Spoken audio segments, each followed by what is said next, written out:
Have you ever thought to yourself, if I could just make 10,000 more a year, all my problems will go away? That's a lie.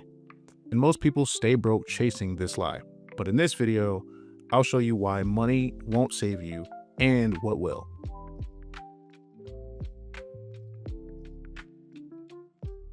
As of May 2025, according to a MarketWatch survey, 57% of Americans are living paycheck to paycheck. You round up and that's 60%. 6 out of every 10 people are trapped in this cycle. Most believe income will solve their problem, but that's exactly where the paycheck trap begins. Here's what's really happening. If you're living paycheck to paycheck right now, it means you're already stuck in a cycle, and it looks like this. More income, more lifestyle creep, more expensive habits, no progress. But it's not just financial, it's emotional too. The cycle feels like this. You get a raise, you feel relief. The emotional relief tempts you to finance the things you wanted before. A bigger lifestyle upgrade, if you will. But those upgrades create new stress. And just like that, you're back where you started, paycheck to paycheck, all over again. A lot of people believe these myths where the money will change the circumstances. Like this myth here. I'll be good with money once I earn more. Believing earning more money will make you better with money is like believing buying a better camera will make you a great photographer. It won't. Tools don't fix technique. Habits do. Here's why this is a myth. The way you behave with $1,000 is the way you'll behave with $10,000. If your habits don't serve you now, adding more zeros won't magically fix them. It usually just makes the mistakes bigger. So the question becomes, what should change as your income increases?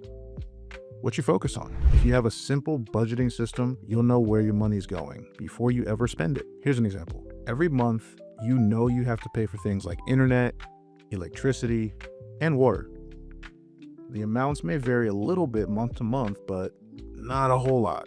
Look back at your last few bills and get an idea of what to expect next month. When your next paycheck hits, you already know that money for those bills is spoken for. There's no guesswork, no surprises. That's the power of planning ahead. And when the essentials are covered first, it's easier to spend what's left on the things that actually matter, not impulse buying that leaves you stressed out later. If you choose value-based spending over impulse spending, your purchases will likely bring satisfaction instead of stress. Here's what that means in real life. You start asking 1 or 2 simple questions before every purchase. Do I need this right now? Or does this add real value to my life? Not just momentary excitement. Not just filling a gap, actual value. Deodorant. That is probably a need more than a want. In a lot of cases, it is essential for your day-to-day life. A chocolate bar? That's a bit more of a want than a need. You can likely go without it, even if it sounds good in the moment. When you spend this way, your money goes towards things you truly use, you truly enjoy, and you actually remember buying. It might be a family meal or a tool to help you save time, or a trip that creates lasting memories, not just another thing sitting in your drawer or clothes you never wear. When you spend with purpose, it becomes easier to set clear goals for your money and start moving forward one step at a time. After you set clear goals for your money, you will start moving forward instead of living paycheck to paycheck. You move out of the cycle and you make progress. You might be asking me, well, what does that look like? It means you know exactly what you are working towards. It might be building an emergency fund, paying off debt, saving for a trip, or investing for your future. When your goals are clear, every dollar has a purpose. You stop spending on things that don't fit into your plan, and you start seeing the progress where it matters most. If you made it this far in the video, here's a bonus tip. Make building an emergency fund one of your top priorities. When something breaks, it is much easier to repair or replace it with the money you already have set aside. It is a lot harder to spend weeks or months trying to stretch something broken and hoping for the best. Myth number 2, debt is normal when you're growing. Look, I'm not here to tell you that all debt is bad, but I'm also not here to justify what kind of debt is good.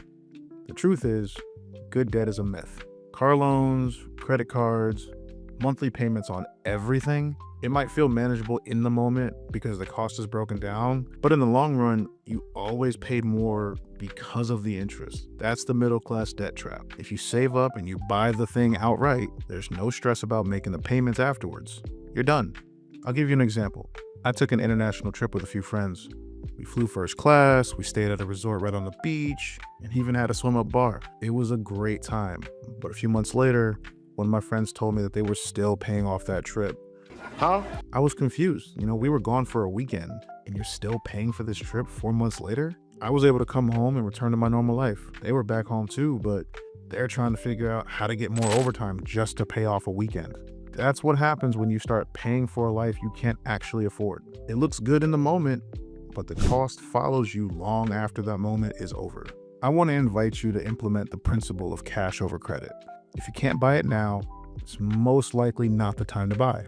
Using cash or debit forces you to feel the real cost upfront. I should note, with cash, you actually feel it versus with debit, not as much. There's a difference between handing over money and handing over plastic. If you're at dinner, you pay for the check, you put $100 in there, you know you're not getting back the same $100 bill you just gave them.